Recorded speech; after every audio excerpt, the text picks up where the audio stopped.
நம் சேனலில் உள்ள அனைத்து உறவினர்களுக்கும் வணக்கம். இன்று கந்தன் கருணையில் 7வது பகுதியை நான் பதிவு செய்யப் போகின்றேன். கந்தனை வழிபட்டால் வந்த கஷ்டங்கள் யாவும் அனைவர்களுக்கும் நிச்சயமாக வாழ்க்கையில் பறந்து போகும். கந்தன் கருணையை தொடர்ந்து கேட்டு வாருங்கள். உங்கள் வாழ்க்கையில் வளம் பெற்று நீங்கள் நிச்சயமாக வாழ்வீர்கள். கந்தன் கருணையின் 6வது பகுதியில் தகப்பன் சுவாமி என பெயர் பெற்றான் தண்டாயுதபாணி என்று முடித்திருந்தேன். என்று அதிலிருந்து ஆரம்பிக்கிறேன். ஒளிக்கே ஒளி போல, தவத்திற்கே தவம் போல, புண்ணியத்திற்கே புண்ணியம் போல இறைவனுக்கே ஒரு இறைவனாக உருவானவன் முழு முதற் கடவுள் முருகன்தான் என்பதை இந்த உலகிற்கு பறைசாற்றவே எம்பெருமான் சிவபெருமான் நடத்திய திருவிளையாடல் இது ஆகும். பிரம்மனை சிறைமீட்டு சிவபெருமான் கையிலே செல்ல திருமால் முதலிய தேவர்கள் அனைவரும் அவர்தம் ஆட்சி மன்றங்களுக்கு சென்றனர். கந்தகிரியில் குமரன் வீற்றிருந்து அருள்பாலித்து வந்தான். அகத்திய முனிவர் கந்தன் காலடி தொழுது அன்புடன் வணங்கிடவே அகத்திய முனிவருக்கு பிரணவ மந்திரத்தின் உட்பொருளையும் வேதங்கள் சிவாகமங்கள் என அனைத்தையும் அன்புடன் அறியச் செய்தார் நம் ஆறுமுகப் பெருமான். இந்த சமயத்தில் இமயமலை சாரலில் அடியில் அமைந்த அழகுமிகு சரவண பொய்கையில் அமுதவல்லி சுந்தரி என்ற அழகுமிக்க திருமாலின் புதல்விகள் முருகப்பெருமானையே மனம் முடிக்க வேண்டி தவம் செய்து வந்தனர். இதை எண்ணத்தில் அறிந்த இறைவன் முருகப்பெருமான் அவர்கள் முன் தோன்றி, நீங்கள் வேண்டுவது யாது என கேட்டான். அவர்கள் இருவரும் இறைவனின் திருவடியை தொழுது, ஐயனே, நீரே முறைப்படி எங்களை மணந்து எங்களுக்கு மணவாளன் ஆக வேண்டும் என்றனர். எம்பெருமான் அவர்களிடம், அழகிற் சிறந்த அமுதவல்லியே, நீ இந்திரனிடம் சென்று மகளாக வளர்ந்து வருவாயாக. சுந்தர வதனம் கொண்ட சுந்தரியே, நீ ஒரு சிவ முனிவனுக்கு மகளாக பிறந்து வேடுவர்களிடம் வளர்ந்து வருவாயாக. உரிய காலம் வரும்போது யாம் முறைப்படி வந்து உங்கள் இருவரையும் மனம் புரிவேன் என அருளி மீண்டும் கந்தகிரி சென்றார். அமுதவல்லி குழந்தை வடிவாகி இந்திரனிடம் சென்றாள். அமராவதிபுரியின் தலைவனே, நான் உன் சகோதரன் உபேந்திரன் மகளாகும். தந்தையே, எம்மை வளர்த்து ஆளாக்குவேராக என்றாள். இந்திரனம் தாயே வருக என உளம் குளிர வரவேற்று ஐரவத யானையை அழைத்து அமுதவல்லியை வளர்க்கும் பொறுப்பினை அவனிடம் ஒப்படைத்தான்.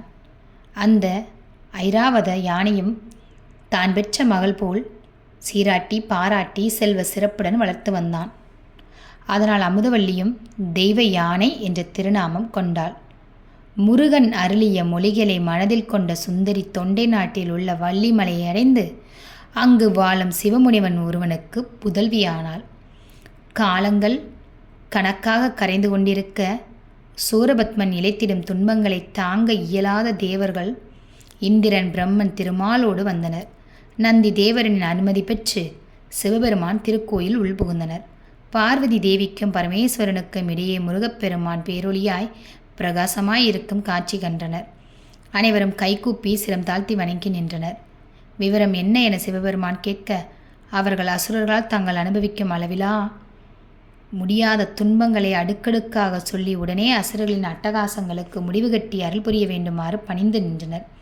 சிவபெருமான் அவர்களிடம், இனி கவலை வேண்டாம், காலம் கனிந்து விட்டது, கந்தன் உங்கள் துயர் துடைப்பான் என்றார். தன் மைந்தனை நோக்கிய முருகா, சூரபத்மன் அழியும் காலம் நெருங்கிவிட்டது. இப்போதே படைகளுடன் சென்று அசுர கூட்டத்தையே வேரோடு அழித்து இந்த அமரர்களுக்கு மீண்டும் ஆட்சியை அமைத்துக் கொடுப்பாயாக என பணியை சொன்னார். அப்படியே செய்து முடிக்கிறேன் தந்தையே என சிவபெருமானை வணங்கி நின்றார் கந்தவேல். சிவபெருமான் 11 உருத்திரர்கள் அழைத்து, நீங்கள் அனைவரும் தோமரம், வாள், வஜ்ராயுதம், அம்பு, தண்டு, வில் என ஆயுதங்களாக முருகனின் திருக்கரங்களில் அமைவீர்களாக என்றார். 1,09,000 வீரர்களையும் எண்டாபரணன், நந்தி, உக்கிரன், சண்ட, நக்கினி, நேத்திரன், சிங்கன் முதலான பூதத் தலைவர்கள் 108 படைத்தலைவர்களையும் முருகனுக்கு துணையாக அமர்த்தினார். பக்கத்தில் இருந்த பார்வதி தேவி தன் மகன் முருகனை மடியில் அமர்த்து உச்சி முகர்ந்தாள்.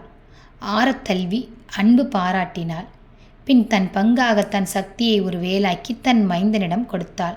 முருகா, இந்த வேல் சக்தி வேல், ஞானவேல், வெற்றிவேல்.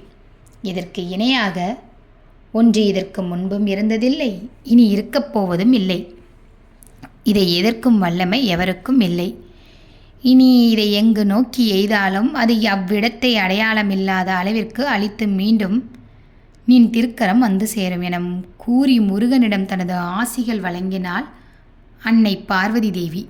முருகன் தன் அன்னை தந்தையை மும்முறை வலம் வந்து அவர்கள் திருவடி வணங்கி பூவொன்று புயலானது போல புறப்பட்டான். பிரம்மன், இந்திரன், திருமால் உள்ளிட்ட அனைத்து தேவர் கூட்டமும் ஆனந்த கூத்தாடி பின்தொடர்ந்தனர். திருமால் வாயுதேவனை அழைத்து முருகப்பெருமானின் தேருக்கு ஒப்பற்ற சாரதியாக பணிபுரிய ஆணையிட்டார். அவனும் அவ்வாறே முருகனின் திருவடி வணங்கி சாரதியானான். எம்பெருமான் முருகன் அத்தேர் மீது ஏறி அமர 109 வலிமை மிக்க வீரர்களும் நந்தி உள்ளிட்ட 108 படைத்தலைவர்களும் பல லட்ச பூதகணங்களும் படைசூழ பூலோகம் பயணித்தனர். கிளம்பிய புழுதி மண்டலம் பூமியையும் வானத்தையும் மறைத்தது. அசுரர்களின் வாழ்வை நீ அடியோடு அச்சது என்று அறிவிக்கும் வகையில் அந்த புழுதி மண்டலம் பொழிந்தது. குமரக்கடவுள் பெரும் படையுடன் செல்லும் வழியில் தாரகாசூரனுக்கு இருப்பிடமாகவும் கிரௌஞ்சமலை நெருங்கிற்று. அப்போது நாரத முனிவர் குமரக்கடவுளிடம், கிரௌஞ்சன் என்னும் அசுரன் முன்பு இந்த வழியில் வரும் முனிவர்களையும் தவசிகளையும் தனது மாயத்தால் கொன்று குவித்து வந்தான். அவ்வாறு அகத்திய முனிவர் அவ்வழியே வரும்போது அவருக்கு இடையூறு விளைவிக்க முயன்றதால் அவர் சாபமிட இந்த கிரௌஞ்சமலையாக நிற்கின்றான். இந்த பெரிய மலையின் மறுபுறம் சூரபத்மன் சகோதரன் தாரகாசூரன் என்ற கொடிய அசுரன் ஆட்சி செய்து வருகின்றான். இந்த தாரகாசூரனை அழித்த பின்பே சூரபத்மனை நெருங்க முடியும் என சொன்னார். அது கேட்டு கந்தவேல் வீரவாகு என்ற வெற்றித்தேவனை அழைத்தார். வீரவாகு, நீ உன் தம்பியாராம் 109 வீரர்களுடன் 108 பூதகண தலைவர்களோடும் மற்றும் குவிந்துள்ள 10,000 பூதகணங்களோடும் இப்போதே சென்று அந்த தாரகாசூரனின் நகரத்தை முற்றுகையிடுவாயாக. தடுத்து எதிர்ப்போரை அழித்து போர் புரிவாயாக. அவனை வெல்லுதல் உனக்கு அரிது என்ற நிலை ஏற்பட்டால் உடன் யாம் அங்கு வருவோம் என்றார். முருகப்பெருமானின் திருவடிகளை வணங்கி முரசம் பேரியை ஒலிக்க சங்கம் முழங்க ஆறாவாரத்துடன் வீரவாகு புறப்பட்டான். சாறை சாறையாக செல்லும் எறும்பு கூட்டங்கள் போல பூதகணங்கள் அணிவகுத்து பின் சென்றனர். தாரகாசூரனின் மாயமாபுரியை வீரவாகு படைகளுடன் முற்றுகையிட்ட செய்தியை ஒற்றர்கள் தாரகாசூரனிடம் அறிவித்தனர். சினம் கொண்டு எழுந்த அவன் தனது படைகளுக்கு போருக்கு அணிவிக்க ஆணையிட்டான். யானை, குதிரை என 4 வகை சேனைகளும் அலையென தொடர்ந்து வர கொடிய முரசுகள் அலற அச்சத்தை தோற்றுவிக்கும் அதிபயங்கர தேரில் ஏறி வரங்கள் வாங்கிய வலிமையான ஆயுதங்களோடு தாரகாசூரன் போர்க்களம் புகுந்தான். 2 படைகளும் மோதின. கை கால்கள் வெட்டப்பட்டு வீழ்ந்த பிணங்கள் குவிந்து மலைகள் போல் தோன்றின. குருதி பெருகி இரத்த ஆறுகள் அங்கே ஓடலாயின. வல்லூறுகள் வானில் வட்டமிட்டன. நரிகளின் ஓலமும் கோட்டான்களின் அலறலும் அந்த கொடிய யுத்தத்தை வெளிப்படுத்தின. தாரகாசூரன் ஒரு தண்டாயுதத்தை கையில் ஏந்தி தேரில் இருந்து கீழிறங்கி யுத்தம் செய்தான். அவன் ஓங்கி ஒருமுறை வீசும் அந்த தண்டாயுதத்திற்கு 10,000 பூதகணங்கள் வீழ்ந்தனர். அஞ்சிய வீரவாகுவின் படைகள் சிதறி ஓடத் துவங்கின. இது கண்ட வில்வீரர் வீரகேசரி முருகனை தியானித்து தாரகாசூரன் மீது அம்புகளை மலையென பொழிந்தார். அதில் தாரகாசூரன் மகுடம் வீழ்ந்தது. சினம் கொண்ட சிங்கம் போலான தாரகாசூரன் தன் தண்டாயுதத்தை வீச அது வீரகேசரி மார்பில் பட்டு அவன் மயங்கி வீழ்ந்தான். இது கண்டு வீரவாகு தேவர் நேரில் சென்று தாரகாசூரனை எதிர்த்து போரிடலானார். இருவருக்கும் இடையே இடியும் மின்னலும் தோன்றுமாறு பயங்கர யுத்தம் நடந்தது. வேல், வாள், சூலாயுதம், கதை என பல்வேறு ஆயுதங்கள் அங்கே பரிமாறி குருதியை கொட்டின. இவ்வளவு ஆயுதங்களை பிரயோகித்தும் வீரவாகுவை வெல்ல இயலாத தாரகாசூரன் அடுத்து தேவ படைக்கலன்களை ஒவ்வொன்றாய் பிரயோகித்தான். அத்தனையும் வீரவாகு தேவரிடம் சரணடைந்தன. இனி மாயை ஒன்றுதான் வழி என தாரகாசுரன் மாய யுத்தம் புரிய ஆரம்பித்தான். அப்போது வீரவாகு தேவர் ஒளி பொருந்திய வீரபுத்திர படைக்கலத்தை பிரயோகிக்க அசுரனின் மாயம் கலைந்தது. தோற்று ஓடி அங்குள்ள கிரௌஞ்சமலையினுள் புகுந்து கொண்டு மாயங்கள் செய்து வந்தான். அவ்வாறு கிரௌஞ்சமலையினுள் மறைந்த தாரகாசுரனை தேடி அம்மலைக்குள் சென்ற வீரவாகு அடுத்து பின்பு சென்ற 1,09 சகோதரர்கள் மற்றும் பூதகணங்கள் எல்லாம் மாயத்தில் மயக்கமுற்று அங்கேயே பிணம்போல் குவிந்தனர். இந்த நிலை கண்டு தேவர்கள் அழுது புலம்பினர். வருத்தம் கொண்ட நாரத முனிவர் ஓடி வந்து யுத்த செய்திகளை முருகனிடம் கூறி வணங்கி நின்றனர். யாரும் வருந்த வேண்டாம், இன்னும் ஒரு நொடி பொழுதில் தாரகாசுரனையும் அந்த கிரௌஞ்சமலையையும் அழித்து நமது படைகளை மீட்பேன் என்ற கந்தபெருமான் கருணை மொழி செய்தார். அவ்வாறே தன் அழகிய தேரின் மீது ஏறி யுத்தகலத்தில் கொக்கரித்து கொண்டு நின்று கொடிய அசுரன் தாரகாசுரன் முன் போய் நின்றார். முழுமதி போன்ற 6 முகங்களையும் கருணை வழியும் 12 கண்களையும் வெற்றி வேலையும் தண்டை ஒலிக்கும் சிவந்த திருவடிகளையும் கண்டு ஒரு கணம் செழித்து நின்றான். பகைவன் ஆயினும் அசுரன் ஆயினும் இந்த தரிசனம் தாரகாசுரனுக்கு கிடைத்த பெரும் பேறு. இனி அவன் தோற்றாலும் சிறுமை அவனுக்கு இல்லை. இந்த பிறவியில் இவன் முக்தி பெற இந்த தரிசனம் ஒன்றே போதும். மயங்கி தெளிந்த தாரகாசுரன், ஐயனே, எங்களுக்கும் தேவர்களுக்கும் தான் பகை, சிவபெருமானிடம் எங்களுக்கு பகை இல்லையே. சிவகுமாரனே, பின் ஏன் எங்களுடன் போரிட வந்தாய் என கேட்டான். தேவர்களை சிறையிட்டு துன்புறுத்திய குற்றத்திற்காக உங்களை அழித்து வருமாறு எம் தந்தை ஈசனின் கட்டளை என்றார் கந்தவேல். திருமாலையே வென்று அவரது சக்கரப்படையினை மாலையாக்கி கொண்டவன் நான். என்னை வெல்ல உம்மால் இயலாது, திரும்பிச் செல்க என்றான் அசுரன் தாரகாசூரன். இந்த பூவுலகில் வாழும் ததீசி என்ற அந்தனின் மீது ஒருமுறை திருமாலியவிய சக்கரம் தோற்று குயவன் மட்களம் செய்யும் கருவியாக மாறி செயல்பட்டதை நீ அறியாய் போலும் என பதிலளித்தார் முருகப்பெருமான். இது கேட்டு சினம் கொண்ட தாரகாசூரன் வில்லினை தொடுத்து முருகப்பெருமான் மீது அம்புமலை பொழிந்தான். அத்தனையும் மலர் மாலைகள் ஆயிற்று. பின் தேவ படைக்கலன்களை ஏவினான். அத்தனையும் முருகன் அருளால் செயலிழந்தன. இறுதியாக சிவனிடம் பெற்ற சிவப்படைக்கலத்தை முருகப்பெருமான் மீது ஏவினான். சீறி வந்து அந்த படைக்கலனை கொடுத்தவனே திரும்ப பெற்றுக்கொள்வது போல லாகவமாக தன் திருக்கரங்களால் பற்றி பாதுகாப்பு செய்தார். அதற்கு அடுத்து கிரௌஞ்சமலையினுள் தாரகாசூரன் புகுந்து கொண்டு மாயப்போர் புரிதல் ஆனான். காலம் கனிந்து விட்டதை அறிந்த கந்தபெருமான் தன் அன்னையை தியானித்து சக்திவேல் எடுத்தார். தாரகன் என்ற அசுரனையும் கிரௌஞ்சமலையையும் ஒரு கணப்பொழுது கழிவதற்குள் உடலை பிளந்து உயிரை கண்டு வெளியே சென்று பூத வீரர்களையும் 109 பேர் என்ற வீரர்களையும் மயக்கம் தெளிவித்து இங்கே வருக என்று கூறி வேலாயுதத்தை ஏவினார் முருகப்பெருமான். அந்த வேல் சென்ற வேகத்தை, அது வெளியிட்ட வெப்பத்தை, அதன் சக்தியை விவரிக்க இலக்கியத்தில் இருக்கின்ற எழுத்துக்கள் போதாது. வேல் தாரகாசுரன் நெஞ்சை பிளந்தது. கிரௌஞ்சமலை தவிடு பொடியானது. குருதியால் திளைத்த வேல் கங்கை சென்று நீராடி களிப்புடனே மீண்டும் வந்து கந்தன் கரம் சேர்ந்தது.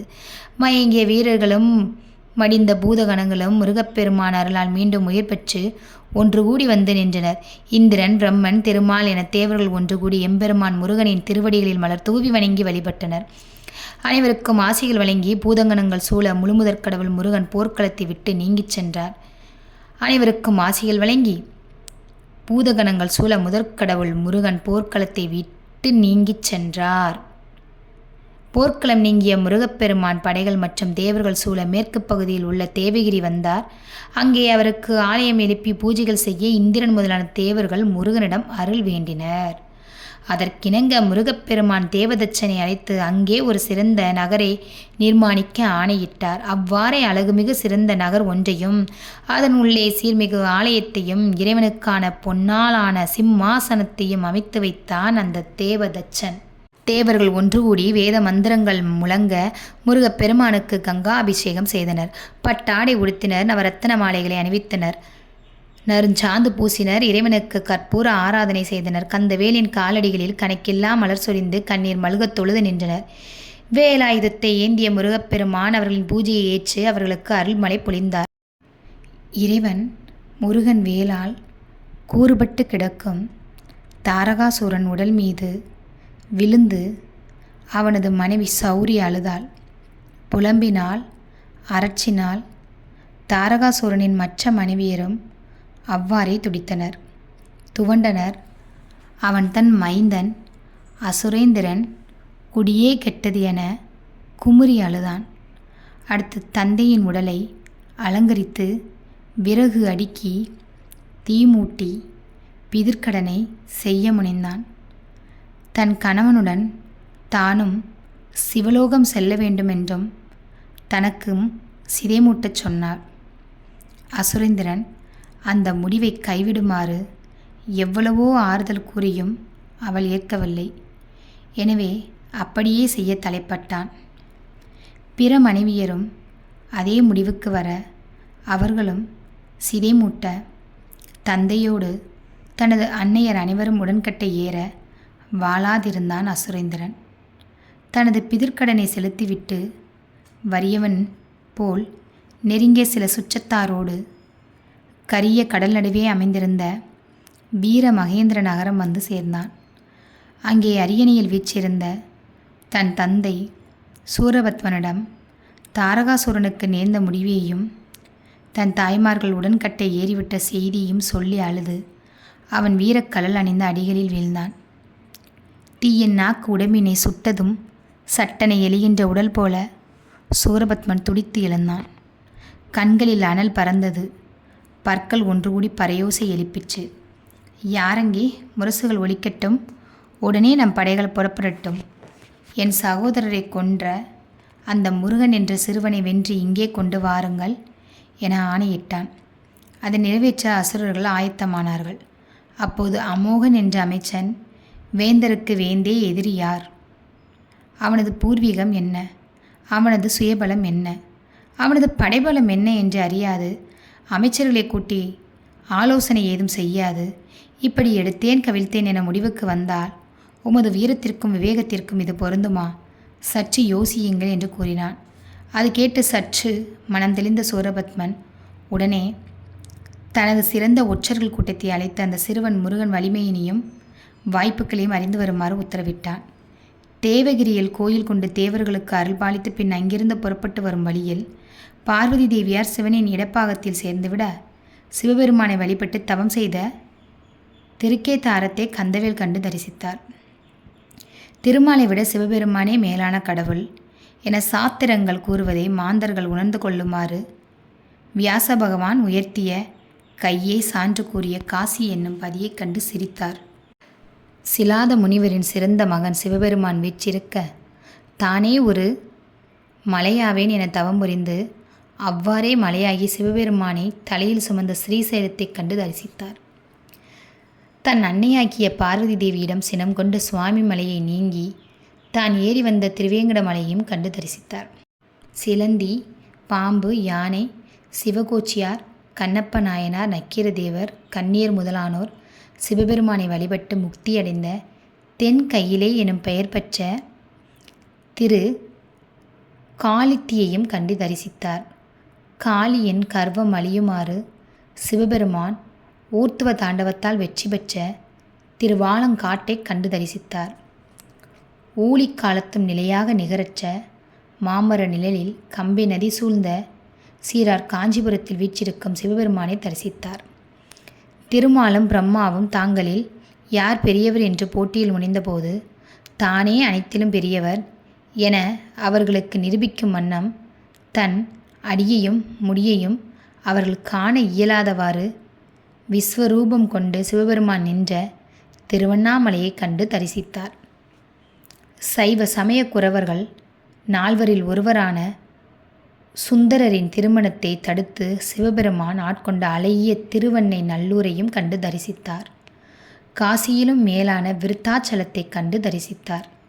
திருநடனத்தின் இயல்பை காட்டிய சிதம்பரத்தை தரிசித்தார். இவ்வாறு பரம்பொருளாம் சிவபெருமானின் திருக்கோயில்களை தரிசித்து பின் காவிரியின் வடபுறம் அமைந்த மன்னி நதிக்கரையை வந்து அடைந்தார். திருமாலும் பிரம்மனும் பிற தேவர்களும் முருகனை வேண்டி, எம்பெருமானே, இங்கே பிற சூடிய பெருமானின் திருக்கோயில் எங்கும் நிறைந்துள்ளன, தாங்களும் இங்கு கோயில் கொள்ள வேண்டும் என்றனர். இறைவன் அதற்கிணங்க தேவதச்சன் அங்கே சிறந்த நகரியும் அதனுள் கந்தபெருமானுக்கு கவின்மிகு கோயிலையும் உருவாக்கினான். அந்த நகரம் குமாரபுரி என பெயர் பெற்றது. முருகப்பெருமான் ஆலயத்தில் கோயில் கொள்ள தேவர்கள் முறைப்படி மந்திரங்கள் ஓதி அபிஷேகம் செய்து ஆபரணங்கள் அணிவித்து நறுஞ்சாந்து பூசி நைவேத்தியங்கள் படைத்து மலர் தூவி கற்பூரம் காட்டி கந்தனை துதித்து வழிபட்டனர்.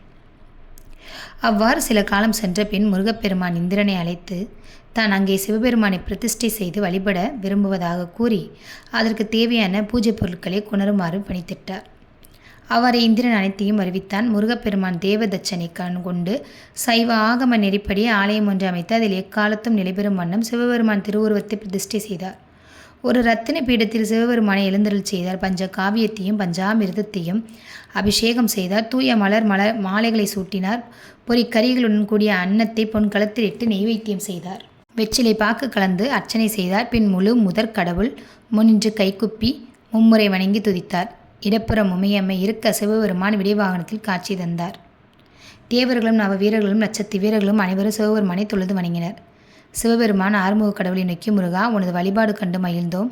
இதோ பசுபதாஸ்திரம், ஏற்றுக்கொள். இதற்கு இணையான படைக்கலன் எவரிடமும் இல்லை. சூரபத்மன் படைகளை அளிக்க இதனை பயன்படுத்துவாயாக என கூறி மறைந்தார். அங்கிருந்து முருகப்பெருமான் படைகள் சூழ திருவாரூர் வந்து அங்குள்ள ஆலயங்களை தரிசித்து பின் கொடிய பாலை வனம் வழியே பயணிக்கத் தொடங்கினார். கந்தவேல் காலடிப்பட்டதும் கொடிய வெம்மைமிக்க பாலைவனம் குளிர்ச்சி பொருந்திய பூஞ்சோலியாக மாறியது.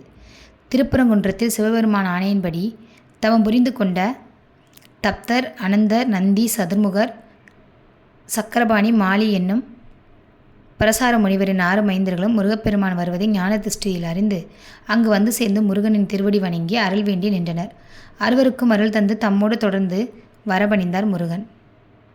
அந்த பாலைவனத்தை கடந்து அலைகள் விளையாடும் திருச்சீரலை வாகிய திருச்செந்தூரை வந்து அடைந்தார். விச்சுவ கண்மாவை அழைத்து உடன் அங்கு திருக்கோயில் ஒன்றை அமைத்திடுமாறு பணித்தார். அவ்வாறே திருக்கோயிலும் ஆண்டவன் அமர்ந்திட பொன்னால் ஆன பீடமும் அமைந்தது. பூதப்படைகள் அனைவரும் வெளியில் காவல் நிற்க ஆறுமுகப் பெருமான் திருக்கோயில் உள் சென்று எழுந்தருளினார். கந்தர்வர் இசைப்பாடினார். இந்திரன் முதலான தேவர்கள் நறுமணமிக்க மலர் தூவி துதித்தனர். வாயுக்கள் சாமரங்கள் வீசின.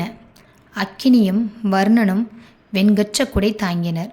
தேவர்கள் ஆலவட்டம் அசைத்தனர். வீரவாகு தேவர் உடைவாள் ஏந்தி பக்கத்தில் நின்றார். தம்பியர் 108 வீரர்களும் அகன்ற வாயிலில் காவல் நின்றனர். இறைவன் முருகன் இந்திரனை அழைத்து சூரபத்மன் வரலாற்றை முழுவதுமாக சொல்லுமாறு சொன்னார். இந்திரன் அந்த பணியை தம் குலகுருவான வியாழ பகவானிடம் மாற்றிவிட வியாழ பகவான் எம்பெருமான் முருகப்பெருமானை வணங்கி சொல்ல ஆரம்பித்தார். எல்லாம் அறிந்த எம்பெருமான் ஏதும் அறியா ஒருவன் போல் தம்மிடம் கேட்பது அவனின் திருவிளையாடலில் ஒன்று என்பதை வியாழ பகவான் உணர்ந்தே சொல்ல ஆரம்பித்தார். வியாழ பகவான் கூச்சினை கேட்ட கந்தபெருமான் அளவிலா கொடுமைகளை தேவர்களுக்கு செய்துவிட்ட அசுரன் சூரபத்மன் அழிக்கப்பட வேண்டியவன், ஆயினும் சிறந்த சிவபக்தன், அருந்தவம் இயற்றி 1008 அண்டங்களை ஆளவரம் பெற்றவன். அவனுக்கு திருந்துவதற்கு ஒரு வாய்ப்பு அளிக்க வேண்டும் என கருணை உள்ளம் கொண்டார். அதற்காக தூது அனுப்பவும் திருவுளம் கொண்டார். இந்திரன், நான்முகன் அனைவரும் ஆய்ந்து சூரபத்மனிடம் தூது செல்ல அறிவில் சிறந்த ஆற்றலில் வலிய இறைவனின் தம்பி வீரவாகு தேவரை தேர்வு செய்து இறைவனிடம் அறிவித்தனர். இறைவனின் திருவுளமும் அதுவாக வீரவாகு தேவரை அழைத்து, நீ இப்போதே சூரபத்மனிடம் சென்று இந்திரன் மகன் சயந்தனையும் மற்றும் தேவர்களையும் விடுதலை செய்தால் நலம் பெறலாம், மறுத்தால் எம் கைவேல் நாளை அவன் மார்பை பிளக்கும், இது உறுதி என கூறி வாரும் என பணித்தார். வீரவாகு தேவரும் எம்பெருமான் முருகன் திருவடி வணங்கி விடைபெற்றார். அப்போது இந்திரன் சிறைப்பட்டிருக்கும் சயந்தனையும் மற்ற தேவர்களை முதலில் சந்தித்து ஆறுதல் கூறி அதன் பின் இறைவன் இட்ட பணியை செவ்வன செய்து வருமாறு வீரவாகு தேவரை வேண்டினார். அவ்வாறு தன் தம்பியர் 1,00,000 பேருடனும் பூத கணங்களுடனும் புறப்பட்ட வீரவாகு தேவர் அவர்களை கடற்கரையில் காத்திருக்குமாறு கூறிவிட்டு கந்தமாதன மலையின் உச்சிக்கு ஏறினார். இறைவனை மனதில் தியானித்து விஸ்வரூபம் கொண்டார். அந்த ரூபத்தின் அடி முடியை ஒரு சேர எவரும் காண இயலாத முன்பொரு காலத்தில் திருமால் கொண்ட விஸ்வரூபம் இதனினும் மிகச்சிறியதே ஆகும். நின்ற மலையில் தன் கால்களை அழுத்தி விண்ணில் சீறிப்பாய்ந்தார் வீரவாகு தேவர். அந்த அழுத்தத்தால் அந்த மலை பாதாள உலகம் வரை சென்று மேலே வந்தது. உருவான காற்றின் விசையால் அந்த மலையில் நின்ற அரும்பெரும் ஆலமரங்களும் வேரோடு பெயர்ந்து சென்று நடுக்கடலில் வீழ்ந்தன. வீரக்கழல் அணிந்த வீரவாகு தேவர் இவ்வாறு பறந்து செல்லும்போது யாழிமுகம் கொண்ட அரசன் பாதுகாக்கும் இலங்கை நெருங்கியது. அங்கு வடக்கு கோட்டையை காவல் புரிந்த வீரசிங்கன் என்ற அசுர வீரன் வீரவாகு தேவர் வரவு கண்டு சினம் கொண்டான். தம் அசுரப்படைகள் சூழ வீரவாகு தேவரை வழிமறித்து போர் செய்யலானான். தண்டு, உலுக்கை, வாள், அம்பு என பலவித ஆயுதங்களை கொண்டு வீரவாகு தேவரை தாக்கினர். அத்தனையும் தன் வலிமை மிக்க வாளால் மாளச் செய்தார். வீரசிங்கனின் கைகளையும் தலைகளையும் வெட்டி உப்புக்கடலில் வீசி ஓய கொண்டார் வீரவாகு. அசுரர்களின் இருப்பிடமான இலங்கை மலையொன்றில் வீரவாகு தேவர் குதிக்க இலங்கை கடலில் மூழ்கியது. அங்கே ஆட்சி செய்த யாழிமுகன், மைந்த நதிவீரன் முதலான அசுரர்கள் கடலில் மூழ்கி அலைக்கழிந்தனர். பலர் இறந்தனர். எஞ்சிய அசுரர்களை திரட்டிக்கொண்டு அதிவீரன் கடல் மேல் எழுந்தான். வீரவாகு தேவரும் பலவித ஆயுதங்களை செலுத்தி உக்கிரமாக போர் புரிந்தான். இறுதியில் வீரவாகு தேவர் அதிவீரனின் கைகளையும் தோளையும் வெட்டி மார்பையும் பிளந்து உயிரை பறித்து யமனிடம் எடுத்துக்கொள் என கொடுத்தார். அதிவீரனை அழித்துவிட்டு உயரவான் பறந்து சூரபத்மன் கொலுவிருக்கும் வீரமகேந்திரபுரம் சென்றார். கடலில் அமிழ்ந்த இலங்கை மீண்டும் மேலெழுந்து முன்போல் நிலைபெற்றது. வீரமகேந்திர நகரத்தின் வடக்கு வாயிலை கோரன், அதிகோரன் என்பவர்களும், கிழக்கு வாயிலை மைடாட்சனும் வீரபானுவும் பல லட்சம் அசுர சேனைகளோடு காவல் புரிந்து வருவதை தன் வானில் பறந்த வண்ணமே கண்டார்.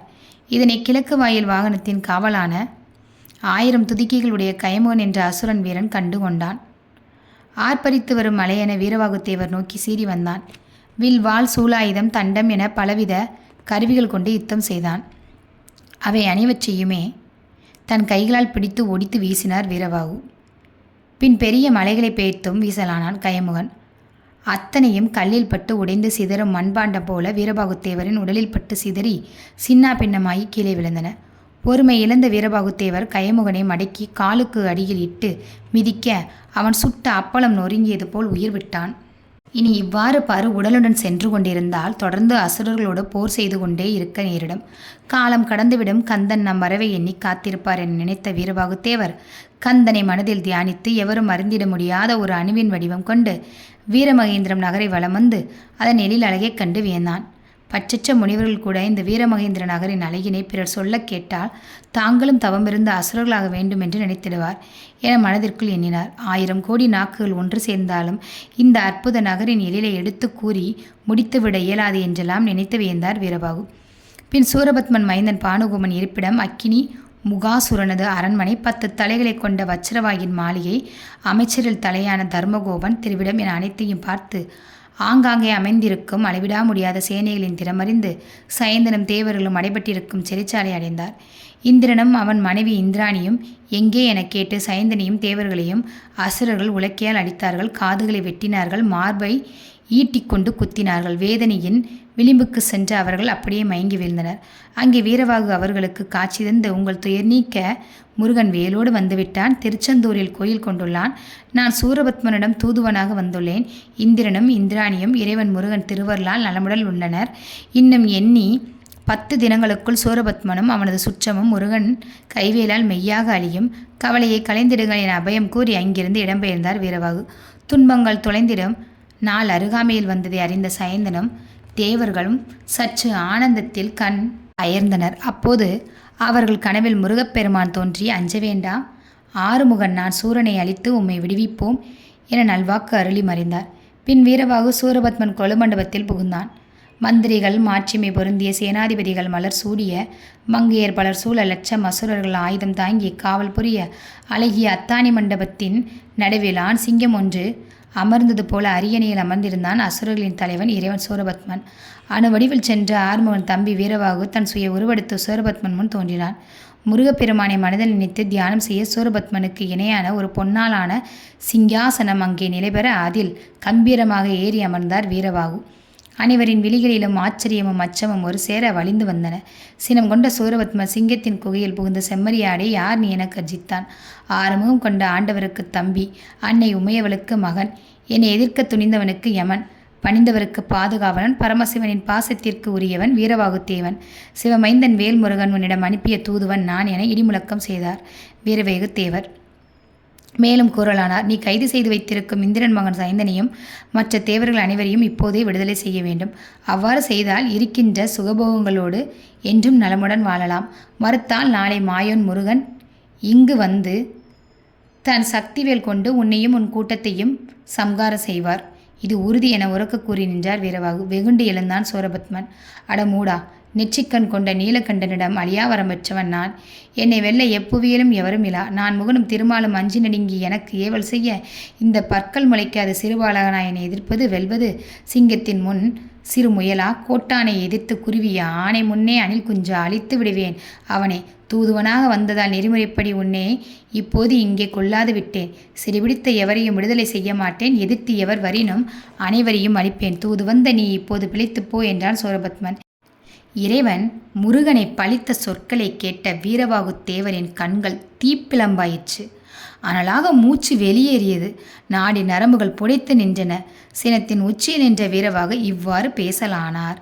நீலகண்ட நெற்றிக்கண்ணில் உதித்த முருகப்பெருமானின் உயர்வை நீ அறியாத சிறுவன் என பரிகசித்தாய். இந்த உலகில் மனிதரை தேவர் என்றும் நான்முகனையும் திருமாலையும் பரம்பொருள் எனவும் உரைப்பர். ஆனால் அது உபச்சார வார்த்தைகளே அல்லாது உண்மை ஆகாது. ஆதியும் மந்தமும் இல்லாது உயிர்களுக்கெல்லாம் உயிராய் அருவமாய் உருவமாய் உருவமாய் அனைவருக்கும் தந்தையாய் ஆன முழு முதற் கடவுளான சிவனே அம்முருகப்பெருமான் ஆவார். தம் திருவிளையாடலினால் தானே தமக்கு மகனாக விளங்குகின்றார். சிவன் வேறு, முருகன் வேறு அல்ல. உனக்கு வரம் தந்த அந்த சிவனே முருகன் என்னும் போதும் உனது செல்வங்களையும் உன்னையும் நொடிப்பொழுதில் அளிப்பது அவருக்கு அரியதோ? 1008 அண்டங்களை ஆள்வதாக ஆணவம் கொண்ட அசுரனே, எம் இறைவன் முருகப்பெருமானின் சிறிய அருள் ஒன்றை பெற்றவன் எவராயினும் அவனும் உனக்கும் மேலே அண்டங்களை ஆள அருள் பெறுவான், நிலை பெறுவான். இது நீ அறிய மாட்டாய். அறிந்தால் இவ்வாறு இகழ்ந்து பேசியிருக்க மாட்டாய். 5 பொறிகளும் சகல வேதங்களும் பிரணவமும் ஆய கலைகளும் எல்லாம் முருகனின் திருவடிவம் ஆகும். எங்கும் எவரும் வணங்கும் வண்ணம் எங்கும் நிறைந்தது அவன் திருமுகங்கள், திருக்கரங்கள், திருக்கண்கள், திருச்செவிகள், திருவடிகளாகும். ஓம் என்னும் பிரணவத்தின் திருவடிவம் முருகனின் திருவடிவங்களில் ஒன்றாகும். 3 கண் கொண்ட சிவபெருமானும் 4 முகம் கொண்ட பிரம்மனும் சக்கரப்படை கொண்ட திருமாலும் 8 திக்கு பாலகர்களும் சந்திர சூரியரும் முனிவரும் சிறப்பான தேவர்களும் ஆகிய எல்லாம் முருகனே ஆவார். எல்லாவற்றிற்கும் மேலான இறைவனும் அவரே ஆவார். நல்வினை தீவினைகளுக்கு ஏற்ப உரிய பலன்களை அளிப்பவர் அவரே. தகுதி வாய்ந்தவர்களுக்கு தக்க வீடு பேறு அளிப்பதும் அவரே. வானம் முதலாய் சொல்லப்படும் எல்லாம் அவரே முருகனே. அவர் சிறுவனாய், ஆசிரியனாய், நெடிய வடிவாய், மிகச்சிறிய அணுவாய், முதியவராய், முனிவராய் ஆகிய எல்லா வடிவங்களிலும் இருப்பார். சிவபெருமானின் திருவிளையாட்டில் எழுந்தருளிய அந்த முருகனது ஆணையில்லாத அண்டங்கள் எவற்றிலும் ஒரு அணுவும் அசைந்துவிட முடியாது. அவர் அளவில்லாத பொருட்களாகவும் எல்லா பொருட்களாகவும் அருவமாகவும் இருப்பார். புதியவராயும் தோன்றுவார். ஆதி பொருட்களுக்கும் அப்பாற்பட்டு அனாதி பொருளாகவும் ஆவார். எம் இறைவன் முருகன் திருமேனியில் உள்ள ஒரு ரோமத்திலிருந்து உண்டாகும் அளவற்ற அண்டங்களுக்கு உனது 1008 அண்டங்களும் ஒப்பாகாது. இவை அறியாது எம் இறைவனை சிறுவன் என அழைத்தாய். தூதுவனாக வந்ததால் நான் பொறுத்து கொண்டேன். இல்லையேல் இப்போதே உன்னை இங்கேயே வதம் செய்து விடுவேன். இன்று மட்டும் பிழைத்துப் போய் நீ எம் இறைவனின் வேலுக்கு உன் உயிர் இலக்காகட்டும் என்று கூறி தனது சிங்காசனத்தோடு உயிரே எழுந்தார். சினம் கொண்ட சூரபத்மன் தனது 1000 அசுரப்படை வீரர்களை ஏவி அவனை சிறைபிடியுங்கள் என ஆணையிட்டான். நெருங்கி வந்த அந்த 1000 வீரர்களின் தலைகளை ஒன்றாக பற்றி தரையில் அடித்து அவர்களின் உயிரை நீக்கி கரும்பு சக்கை போல அசுர சக்கரவர்த்தியின் காலடியில் வீசி எறிந்து விண்ணில் பறந்தார் வீரவாகு. இத்தோடு இந்த பகுதியை நான் நிறைவு செய்கிறேன். அடுத்த பகுதி அடுத்து வரும் பதிவில் நான் பதிவு செய்கிறேன். நன்றி, வணக்கம்.